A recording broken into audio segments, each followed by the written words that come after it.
Ready. धीरे धीरे। Ready sir.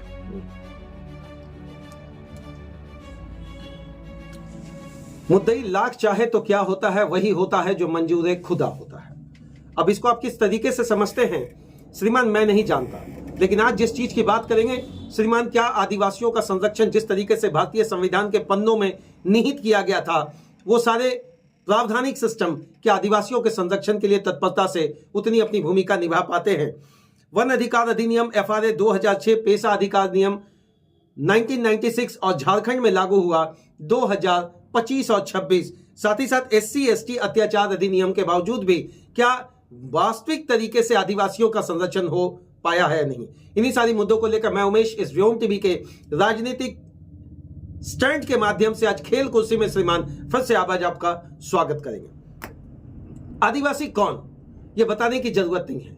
आदिवासी कैसे, यह दर्शाने की जरूरत नहीं है। आदिवासियों का क्या योगदान इस राष्ट्र में, यह किसी से छुपा हुआ नहीं। फिर भी आदिवासी उसी कराती हुई राजनीति का शिकार हुआ। राजनीति कहने का मतलब यह है, तमाम राज्यों में अनेक ऐसे कानून बनाए गए जो राज्य स्तरीय स्वविवेक शक्ति का प्रयोग करते हुए चाहते तो आदिवासियों के लिए एक बड़ा मुद्दा बनाकर, एक बड़ा खाका तैयार कर एक बड़ा सिस्टम में प्लॉटफुल तरीके से लाकर न केवल घोषणा करते बल्कि धरातल पर उनकी स्थिति का बदलाव का रास्ता निकलता। सबसे पहले हम बात करेंगे वन अधिकार अधिनियम FRA 2006। यह अधिनियम वनवासी जनजातीय समुदाय व अन्य पारंपरिक वनवासियों को उनके पारंपरिक वन संसाधनों पर अधिकार देता है। जंगल किसका, जन किसका, जमीन किसका।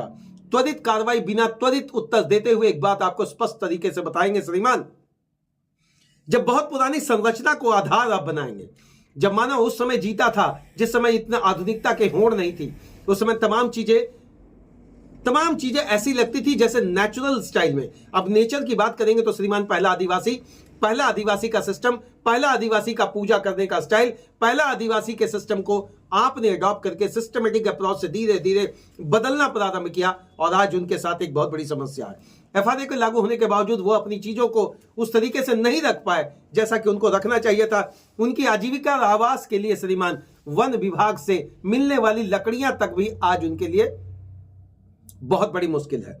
पंचायत अनुसूचित क्षेत्रों में विस्तार अधिनियम पेशा 1996 में लागू तो कर दिया गया। झारखंड में 2025 बीते, 2026 और 13 तारीख को जो ड्राफ्टिंग सिस्टम के माध्यम से विकास करने का बात रखा गया, उसमें यह बात स्पष्ट तरीके से रखा गया कि श्रीमान हम विकास के लिए एक ऐसा खाका तैयार करेंगे जहां का पूरा हक ग्राम सभा पर होगा, जहां का पूरा सिस्टम ग्राम सभा के हवाले होगा, जहां का विकास चाहे वो औद्योगिक घराने से हो चाहे अन्य घराने से, वो पूरा का पूरा सिस्टम डिपेंड करेगा श्रीमान पेशा कानून 1996 के प्रारूप के अनुसार। लेकिन वास्तविक धरातल पर आने वाले समय में यह पता चलेगा कि वास्तविक स्थिति क्या है।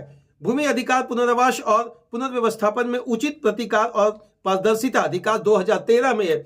यह आदिवासी की भूमि के अधिग्रहण के दौरान उचित मुआवजा मिले। श्रीमान चूंकि झारखंड में CNT SPT लागू होने के बावजूद भी धड़ल्ले से उनकी जमीनों पर न केवल बिक्री हो रहा है, कब्जियत आप देख सकते हैं। धमकी भरे चीजों से, लहजे से और औने पौने दामों में एड़े टेढ़े नियम लगाकर श्रीमान उनके जमीनों पर कब्जा किया जा रहा। मैं तो इसीलिए कहता हूं कि आदिवासियों का संरक्षण अति आवश्यक है। संवैधानिक प्रावधान की बात करें तो अनुच्छेद 29 अल्पसंख्यकों के हितों की रक्षा करता है। उसके भाषा और संस्कृति, न भाषा बच रही है न संस्कृति बच रहा। आज थोड़ा सोशल मीडिया का युग जागा है, सोशल मीडिया को थैंक यू बोले, ना कि प्रावधानिक सिस्टम के उन सारे पन्नों को जहां बड़े कड़े नियम बनाकर भी उनके संरक्षण में वो सारा हितकारी बात नहीं रखा गया।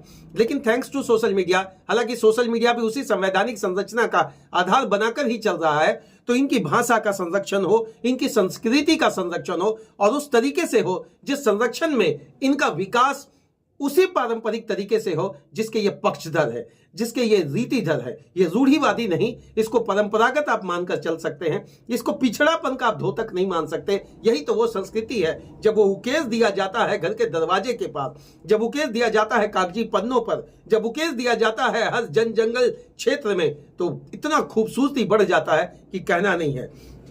अनुच्छेद 46 राज्य के जनजातियों को शैक्षणिक और आर्थिक हितों का बढ़ावा देगा। अगर कोई बच्चा आगे पढ़ना चाहता, चलिए बीते कुछ दिनों में यह बात देखने को मिल रहा कि आदिवासी को हितों की रक्षा के लिए बहुत सारे राज्यों में ऐसे प्रावधान अब एक्टिव मोड में काम कर रहे हैं, क्योंकि इसमें भी बात वही आएगा कि अवेयरनेस आया, उनको शिक्षा में आगे बढ़ाना है। अगर डॉक्टर, इंजीनियर, मास्टर, जज, बैरिस्टर, पीएचडी अगर कुछ भी करना चाहते हैं तो राज्य सरकार थोड़ा सा संजीदा जरूर हुई है और खोज निकाला जा रहा वैसे मेधावी छात्र छात्राओं को जो अपने भविष्य के लिए सुनिश्चित का एक रास्ता बरकरार करेंगे।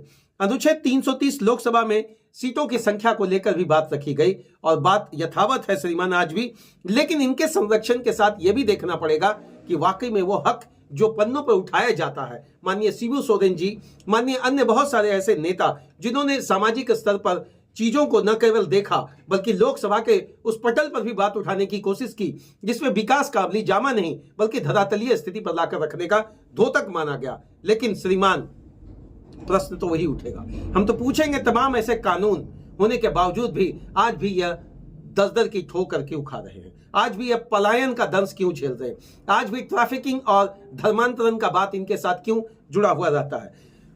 फिर प्रावधानिक सिस्टम की बात करें, तो 5वीं और 6ठी अनुसूची, इन अनुसूचियों के तहत अनुसूचित क्षेत्रों में जनजाति क्षेत्र के लिए विशेष प्रावधान। इस प्रावधान को क्या पन्नों तक अंकित किया जाएगा या वाकई में श्रीमान इनके सलामती के लिए, इनके संरक्षण के लिए, इनके हित के लिए, इनके बच्चों के विकास के लिए, इनके उन प्रेरणात्मक स्रोत जो रूढ़िवादी चीजों से जुड़ी हुई है, जो पारंपरिक चीजों से जुड़ी हुई है, जो रीति रिवाज से जुड़ी हुई है, उनका संरक्षण संवर्धन भी पूर्ण रूप से हो पाएगा।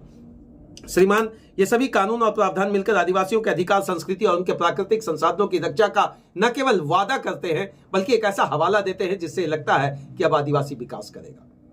इसलिए तो मैं कहता हूं आदिवासियों का संरक्षण, आदिवासियों के हितों की रक्षा के लिए जिन कानूनों को बनाया गया उन कानूनों को अगर थोड़ा जबरदस्ती तो नहीं कहेंगे, अगर सख्ती के साथ लागू कर इनके दरवाजे तक पहुंचा दिया जाए तो श्रीमान ये आज पलायन का दंश नहीं झेल पाएंगे, नहीं झेलेंगे, इनके बच्चे आगे बढ़ पाएंगे, इनके घर में महिलाओं को एक सुनिश्चित और सिस्टमेटिक तरीके से उनमें अवेयरनेस का प्रोग्राम डेवलप किया जा सकेगा। बीते एक दशकों की बात करें तो जैसे रांची की बात करें, दुमका की बात करें, साहेबगंज की बात करेंगे, लोहरदगा की बात करेंगे, गोड्डा की बात करेंगे, जामताड़ा की बात करेंगे, धनबाद, रांची, बोकारो, पूर्वी सिंहभूम, पश्चिमी सिंहभूम, तमाम ऐसे जगह जहां पर ये रहते हैं थोड़ा सा विकास का खाका जरूर इन्होंने अपने आप में तैयार किया है। सामाजिक संगठन बनकर या फिर आदिवासी संगठन बनकर मुद्दा एक ही है, इनके हित की रक्षा अति आवश्यक है, चाहे वो राज्य सरकार करे या केंद्र सरकार। चलिए अब व्योम टीवी सलाम करता है तमाम आदिवासियों के उस जज्बे को, व्योम टीवी सलाम करता है उस प्रकृति पूजा को, व्योम टीवी सलाम करता है वह उस धरती से अन्न उपजाने वाले तमाम आदिवासी जो यह कहते हैं कि मैं स्वावलंबी था, मैं स्वावलंबी हूं और मैं स्वावलंबी ही रहूंगा। इस स्वाभिमान की कड़ी में तमाम व्योम टीवी के परिवार के तरफ से तमाम आदिवासियों को झारखंडी जोहार है और उनके उन्नत भविष्य के लिए राज्य सरकार और केंद्र सरकार से यही गुहार लगाता है, यही अनुरोध करता है, यही निवेदनात्मक विचार रखता है कि उनका सामरिक और सर्वोदय विकास हो। तब तक के लिए आप सभी को झारखंडी जोहार। अब तक जिन लोगों ने व्योम टीवी के इस चैनल को सब्सक्राइब नहीं किया, आपसे निवेदन है श्रीमान जरूर सब्सक्राइब कर दें ताकि मुखरता प्रखरता के साथ जिन मुद्दों को हम लोग आपके पास रखते हैं उसमें आपका सहयोग मिल सके। जय हिंद।